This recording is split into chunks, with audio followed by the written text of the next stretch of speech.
Gita 1. God is the Almighty. God is the Almighty, Tuhan yang Maha.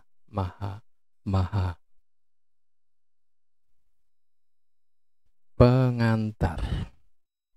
Saya merasakan dan melihat udara semakin panas, temperatur dunia terus naik, es abadi sudah kehilangan keabadiannya, mencair terus, air hujan menjadi bencana, permukaan air laut terus naik seiring dengan cairnya es abadi, banyak pulau ditelan air laut, banyak kota-kota besar di seluruh dunia terancam tenggelam, penyakit terus hadir silih berganti, kerusakan alam terus terjadi, dan seterusnya, dan seterusnya.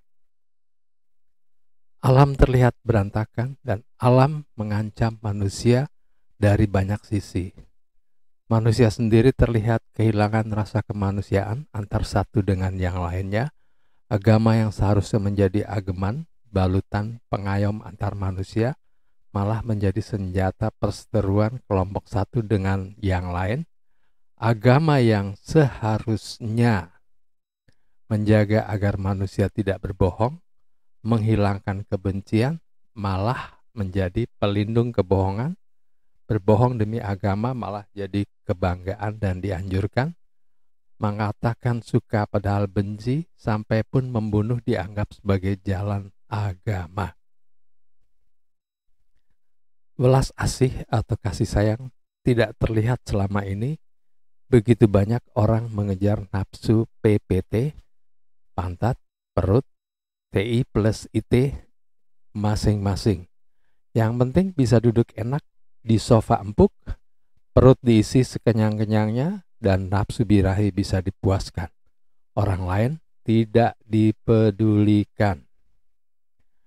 Apakah alam bergejolak menjawab rusaknya moral mental manusia, atau penyelewengan ageman mereka, atau kebrutalan manusia terhadap alam dan sesama? Lebih jauh lagi, hanya sedikit manusia bertuhan, percaya sepenuhnya kepada doan. Banyak yang beragama tapi tak bertuhan. Bahkan banyak kepala keagamaan sebenarnya tak bertuhan, sekedar ritual. Banyak kepala negara sedunia yang tak bertuhan. Loh, kok sampai begitu? Serius? Ini tuduhan serius loh. Bisa jadi fitnah. Serius? Mau bukti? Ikuti ceritanya. Logika dasar berawal dari manusia percaya bahwa dalam kehidupan ini ada sesuatu yang berkuasa atas segala sesuatu, yang maha kuasa dengan sifat yang maha-maha.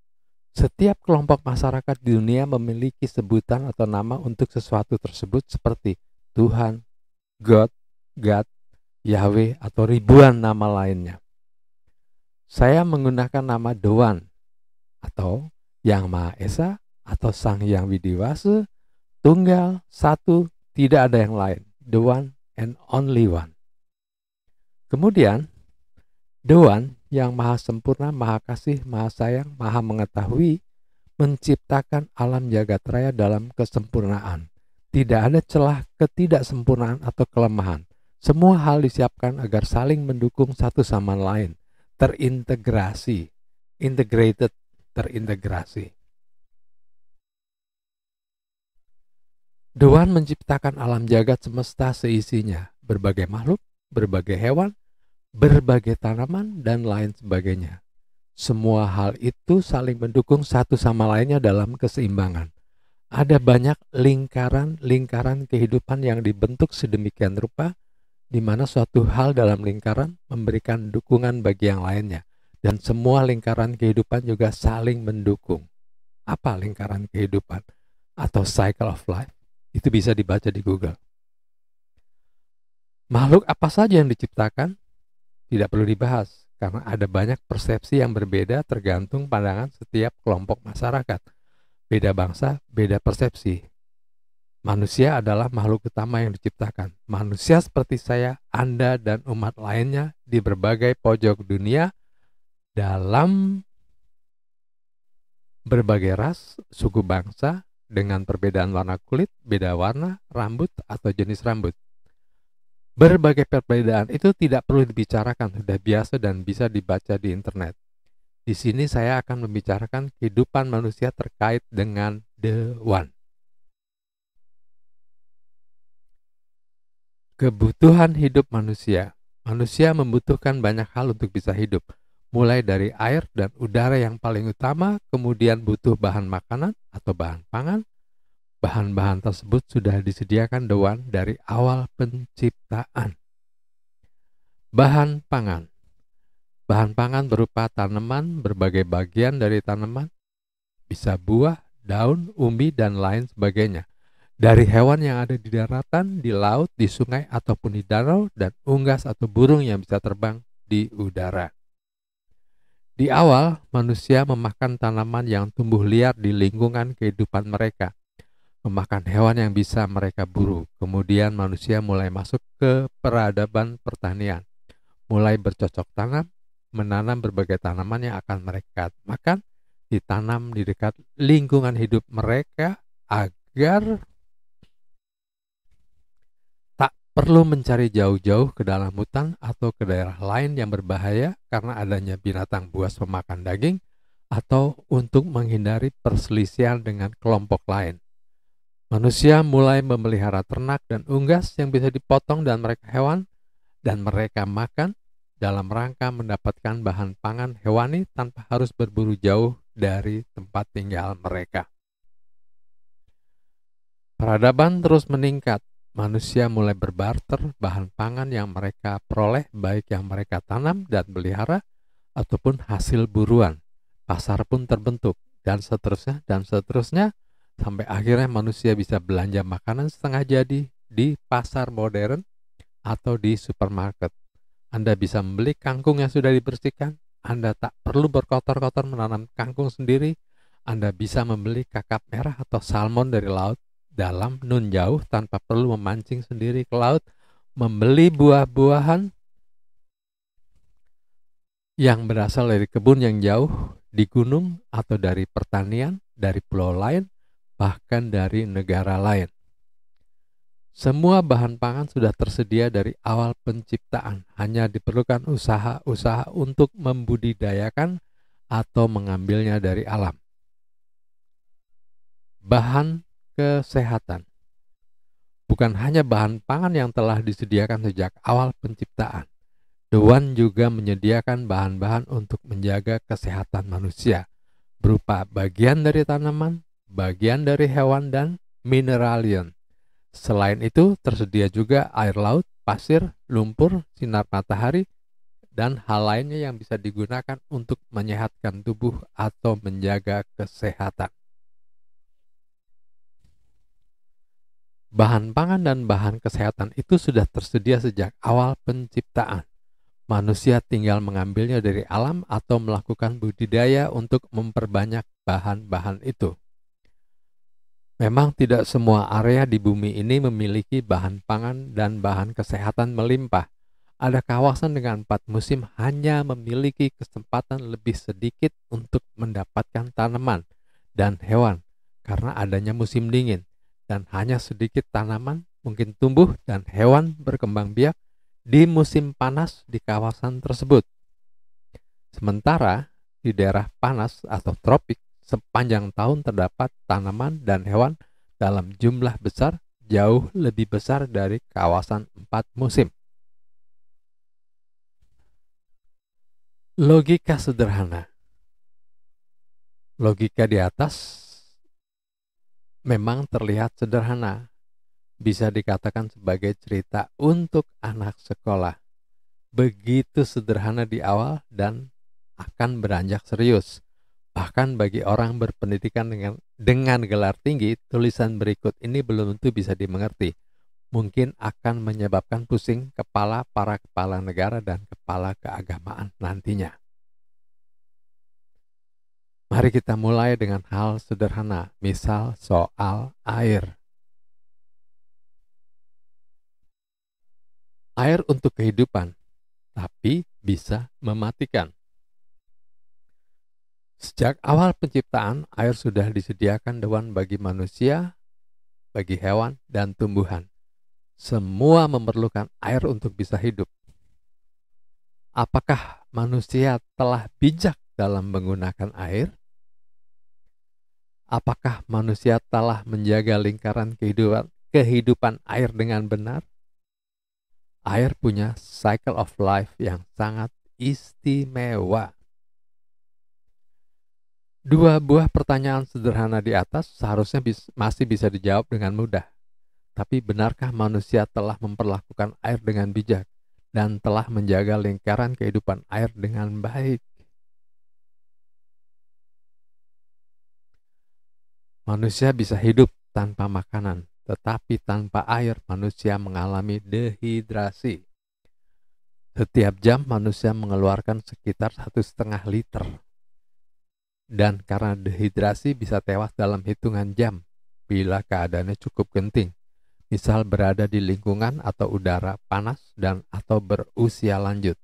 Otak akan berontak, pembuluh darah di otak bisa pecah, darah kehilangan cairan, ginjal berhenti bekerja, berbagai organ mengalami keracunan, dan seterusnya. Memang pada keadaan yang cukup bagus, manusia bisa saja bertahan antara 3 hari sampai 3 minggu tanpa asupan air. Dalam kondisi ketiadaan air saja, air bisa membunuh, apalagi kehadiran air dalam volume besar. Air turun dalam bentuk hujan lebat selama beberapa hari. Air menjadi sesuatu yang mengerikan. Bisa menghancurkan suatu lingkungan dan membunuh banyak orang.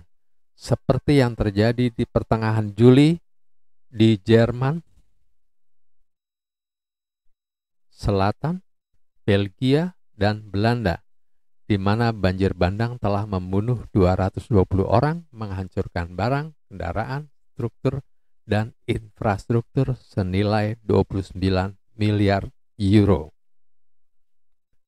Silakan lihat di floodlist.com. Di sana ada daftar bencana banjir terjadi di seluruh dunia pada tahun 2021. Bencana banjir bandang hadir di suatu lokasi dan terus menggilir lokasi lain di negara lain, di benua lain, di seluruh dunia. Kondisi banjir bandang di Jerman Selatan itu telah membuat para peneliti terkaget-kaget. Bagaimana sebuah negara maju yang menguasai teknologi tinggi seperti Jerman bisa mengalami bencana banjir seperti itu. Bangunan beberapa tingkat tergerus dan terbawa banjir. Entah berapa banyak kendaraan ikut terseret. Atau naiknya permukaan air laut yang akan menenggelamkan banyak pulau di dunia. Juga negara kepulauan seperti Kiribati, The Marshall Islands, Tuvalu, The Maldives, dan lain-lain. Air laut juga mengancam banyak kota-kota besar dunia. Di Asia seperti Bangkok, Hong Kong, Tokyo, Jakarta, Seoul, Taipei, dan Manila. Juga mengancam banyak kota besar negara lain di seluruh dunia. Kenapa air hujan turun begitu deras menyebabkan banjir bandang? Kenapa permukaan air laut terus naik menenggelamkan banyak pulau, negara kepulauan, dan terus mengancam jutaan manusia yang tinggal di berbagai kota besar atau berbagai pulau? Paling tidak memaksa mereka berpindah ke daerah lain atau ke daerah yang lebih tinggi. Peneliti di seluruh dunia secara terpisah mengatakan bencana air ini disebabkan oleh perubahan cuaca dunia karena meningkatnya suhu udara dunia. Global climate change. Change di sini berarti kenaikan suhu. Sampai di sini, tulisan ini sudah bukan untuk anak sekolahan lagi, tapi untuk semua orang, terutama mereka yang berada pada posisi atau jabatan tinggi pengambil keputusan di berbagai negara, yang bisa mempengaruhi terjadinya perubahan dunia. bagaimana manusia menghadapi berbagai bencana, bagaimana kita semua akan melakukan pencegahan agar tidak terjadi bencana yang lebih fatal. Apa yang perlu dilakukan untuk kembali menurunkan suhu dunia? Sadarkah para pengemban amanat rakyat di seluruh dunia akan hal ini? Mereka memang membaca berita soal bencana yang terjadi di seluruh dunia. Sebagian di antara mereka malah mengalaminya. Tapi tahukah mereka bagaimana mencegah hal itu? Apakah pencegahan itu cukup dilakukan di Jerman atau di Belgia atau di Belanda atau di satu negara yang terdampak bencana saja? Pencegahan itu dilakukan oleh masing-masing negara secara terpisah, melakukan antisipasi sendiri-sendiri agar tidak terjadi banjir bandang di kawasan mereka, atau pencegahan itu harus dilakukan secara bersama, dilakukan oleh semua orang dari berbagai negara, di berbagai belahan bumi secara bersama. Bagaimana caranya? Sekelompok pertanyaan tersebut di atas tidak akan segera saya jawab. Saya akan membahas hal-hal lain dulu. Nanti pasti kembali ke permasalahan di atas. Ikuti terus tulisan atau video saya. Semoga bisa menjawab permasalahan yang ada.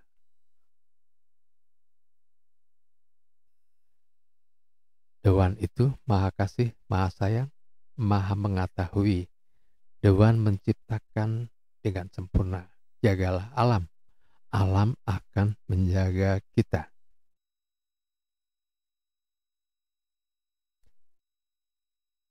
God is the Almighty. Terima kasih. Sampai di video berikutnya. Gita 2.